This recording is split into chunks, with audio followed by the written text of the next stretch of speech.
দর্শক শ্রোতা বন্ধুরা, আসসালামু আলাইকুম। দেশ এবং দেশের বাইরে থেকে যারা এই মুহূর্তে আমাদের আজকের এই ভিডিও দেখছেন তাদেরকে অসংখ্য শুভেচ্ছা জানাচ্ছি। দর্শক, আমাদের কৃষিভিত্তিক ধারাবাহিক আয়োজনে আজ আমরা এসেছি ঝিনাইদহ জেলার কালীগঞ্জ উপজেলার তিলোচনপুর ইউনিয়নের চাঁদমা গ্রামে। এই গ্রামের কৃষি উদ্যোক্তা খন্দকার মিজানুর রহমান ভাই তার একটি ড্রাগনের বাগানে। আপনারা দেখতে পাচ্ছেন আমি যে ড্রাগন খেতে দাঁড়িয়ে আছি, সে ড্রাগন খেতে অসংখ্য রকমের ড্রাগন ধরেছে। দর্শক, এখন কিন্তু ড্রাগনের সিজন নয়, কিন্তু মিজানুর রহমান ভাইয়ের ক্ষেতের প্রতিটি গাছে কিন্তু অসংখ্য রকমের ড্রাগন ধরেছে এবং সেই ড্রাগন কিন্তু পেকে গেছে। প্রতিটি গাছের ডোগায় ডোগায় কিন্তু অসংখ্য রকমের পাকা ড্রাগন দেখতে পাচ্ছি আমরা। তো দর্শক, এই অসময়ে তিনি কিভাবে ড্রাগনের আবাদটি করেছেন এবং এই সময়ে ড্রাগনের দাম কেমন যাচ্ছে, তিনি কিভাবে বাগান পরিচর্যা করছেন, যাবতীয় তথ্য থাকবে আমাদের আজকের এই ভিডিওটিতে। পুরো ভিডিও দেখতে প্রথম থেকে শেষ পর্যন্ত আমাদের সাথে থাকুন দর্শক। দর্শক, এখন আমরা কথা বলবো এই ড্রাগন ক্ষেতের মালিক খন্দকার মিজানুর রহমান ভাইয়ের সাথে। মিজান ভাই খেতে আছেন এবং তিনি ড্রাগনের পরিচর্যা করছেন। মিজান ভাই একটু আসেন। আসসালামু আলাইকুম ভাই।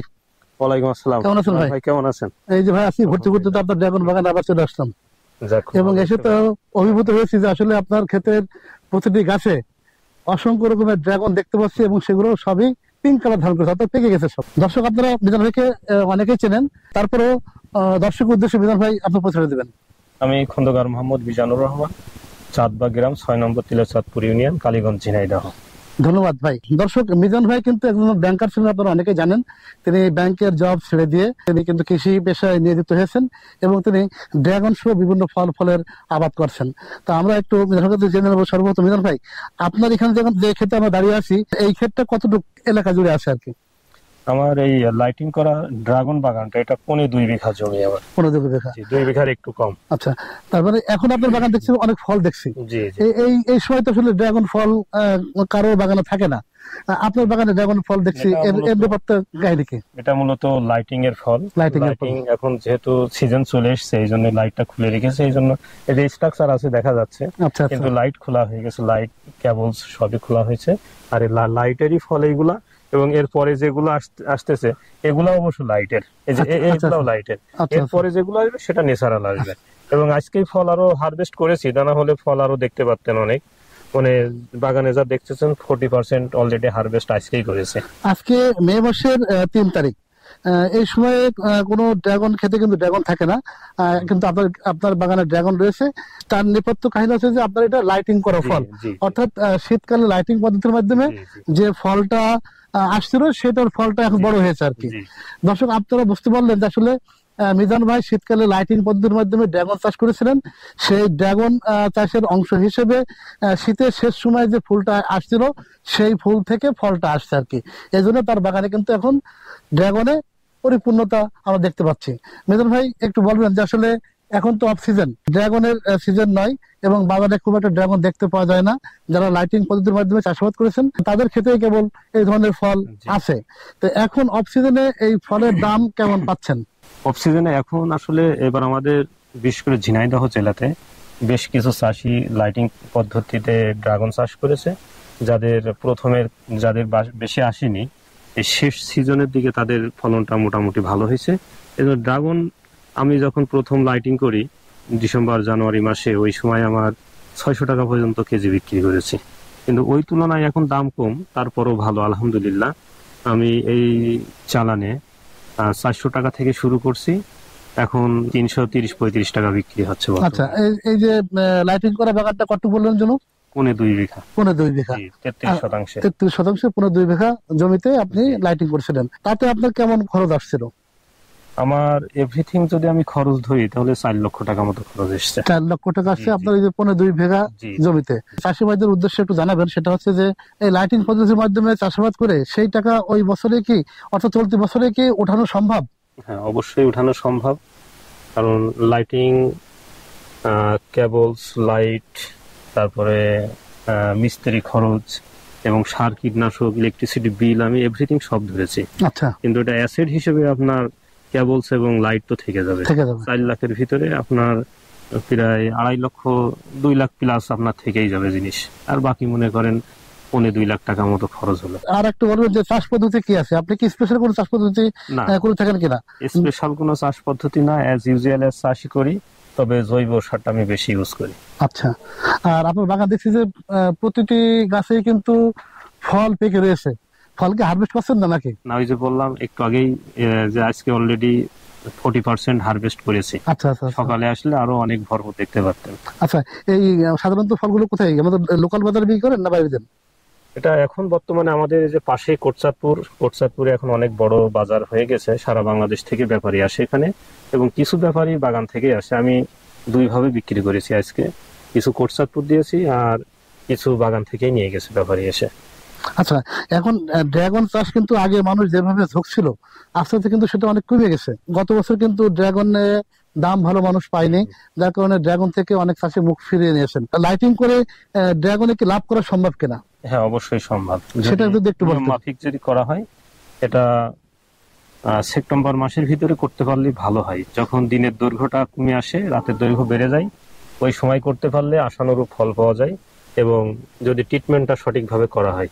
আচ্ছা, তার মানে লাইটিং করতে হলে আপনার সেপ্টেম্বর মাসের দিকে শুরু করতে হয়।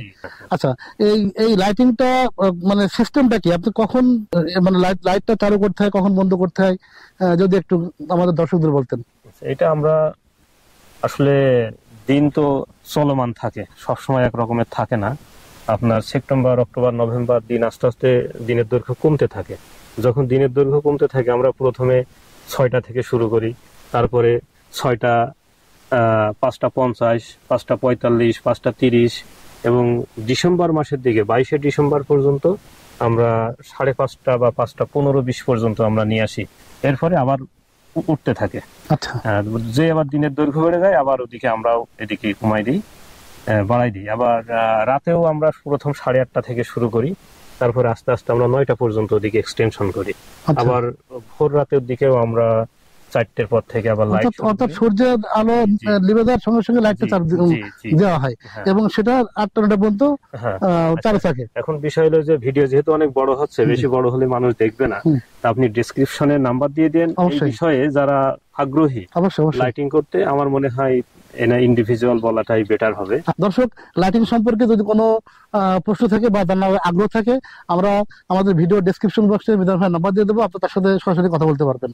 আমরা আর একটু জেনে নিই মিজান ভাই, যে আপনার কাছে যে ফল আছে, এটা কি কোন জাতের ফল? আর কি মানুষ তো বিভিন্ন জাতের কথা বলে, আসলে এটা আপনার কোন জাত? জাত বলতে আমাদের দেশে আসলে ড্রাগন আসে ভিয়েতনাম, থাইল্যান্ড, চায়না, এই দেশ থেকেই। বিভিন্ন জন বিভিন্ন ভাবে নাম দেয়, তবে এটা বাড়ি ওয়ান নামে পরিচিত। আবার আমাদের সম্মানীয় সাবেক মহাপরিচালক মহোদয় এবং তালহা জুবায়ের মাসুর চুয়াডাঙ্গা কৃষি অফিসার ছিল সাবেক, ওনারা একটা নাম দিয়েছিল যে রেড ভেলভেট। এটা রেড ভেলভেট বলেই এখন সর্বাধিক পরিচিত সারা বাংলাদেশ ব্যাপী, সেই জাতটাই এটা মূলত। আচ্ছা দর্শক, আমরা যেহেতু অফ সিজনে তার খেতে আসছি, আমাদের মিজান ভাইয়ের খেতে, এবং তার খেতে কিন্তু অসংখ্য ড্রাগন পেকে রয়েছে। আমরা একটু খেয়ে দেখবো যে তার ড্রাগনের রসটা কেমন, সেটা আমরা একটু পরীক্ষা করে দেখবো। মিজান ভাই, যদি আমাদের একটা ড্রাগন খাওয়ান। আচ্ছা, আমরা কোনটা কাটি আপনিই বলেন। যে কোনো একটা কাটেন, সমস্যা নেই, টাকা দিয়ে কাটলেই হবে আর কি, আপনি তো পারবেন পুরোটা। দর্শক, মিজান ভাইয়ের ক্ষেত থেকে মিজান ভাই নিজ হাতে কিন্তু একটু ড্রাগন কেটেছেন, এবং আমরা সেই ড্রাগনটি একটু খেয়ে দেখবো আসলে ভিতরে রস কেমন আছে। আর কালারটা কিন্তু চমৎকার, অনেক সুন্দর কালার আসছে। মিজান ভাই, কাটি, বিসমিল্লাহির রহমানির রহিম। মানে এখনো ভালো এটা মজেনি আর কি, মজলে আরো ভালো লাগবে। আর ড্রাগনটা সাধারণত 1 দিন বা 2 দিন পরে খাইলে বেশি টেস্ট পাওয়া যায়। জি জি। দর্শক, একদম পিঙ্ক কালার, একটু দেখাই আপনাদেরকে, পিঙ্ক কালার, একেবারে দারুণ একটা কালার আসছে, এবং দেখছি যে সুমিষ্ট ভাবে মনে করছি আমরা। ভাই কাটেন, সুন্দর করে দিছি। আমরা মিজান ভাই সেই রেড ভেলভেট ড্রাগনের টেস্টটা নেব। দারুণ টেস্ট, সুস্বাদু, অনেক মিষ্টতা আছে, এবং আমার মনে হয় কেটে একদিন ঘরে রাখলে বোধ হয় খারে ভালো লাগতো ভাই, আরো ভালো লাগে। যদিও এখন সূর্যের তাপ গেছে, কিন্তু গরম রয়েছে, তারপরে কিন্তু ভালো লাগছে। ঠান্ডা হলে বোধহয় আর একটু ভালো লাগতো আর কি। দর্শক, আমরা মিজান ভাইয়ের ক্ষেত থেকে ড্রাগন খেয়ে দেখলাম তার ড্রাগনের স্বাদটা কেমন। আসলে ড্রাগনের যেমন কালার আসছে, তেমন ভিতরে রস এবং আসলে মিষ্টিটা অনেক ভালো। মিজান ভাই আমাদেরকে অনেক সময় দিয়েছেন, এই জন্য মিজান ভাইকে অসংখ্য ধন্যবাদ জানাচ্ছি। মিজান ভাই ভালো থাকবেন। ধন্যবাদ নয়ন ভাই। আসসালামু আলাইকুম। দর্শক, এতক্ষণ আমরা কথা বলছিলাম কৃষি উদ্যোক্তা খন্দকার মিজানুর রহমান ভাইয়ের সাথে। তার কাছ থেকে আমরা এই অফ সিজনে ড্রাগন আসার নেপথ্য কাহিনীগুলো জেনে নিলাম। পাশাপাশি আমার প্রতিটি ভিডিওতে একটি মেসেজ থাকে যে আপনারা কোনো চাষ করার পূর্বে অবশ্যই বাগান পরিদর্শন করবেন, সেই চাষ সম্পর্কে জানবেন, এরপরে চাষাবাদে প্রবেশ করবেন। চাষ না জেনে, জাত না চিনে কোনো কৃষিতে প্রবেশ করা উচিত নয় বলে আমরা মনে করি। এক্ষেত্রে অনেক সময় কৃষক ভাইদের ক্ষতি হওয়ার সম্ভাবনা থাকে। তো দর্শক, আর কথা বলবো না। যারা যেখান থেকে আমাদের আজকের এই ভিডিওটি দেখছেন তাদেরকে অসংখ্য ধন্যবাদ জানিয়ে এবং সকলের সুস্বাস্থ্য দীর্ঘ মঙ্গল মনে করে এখানে শেষ করছি। সবাই ভালো থাকবেন, সুস্থ থাকবেন। আল্লাহ হাফেজ।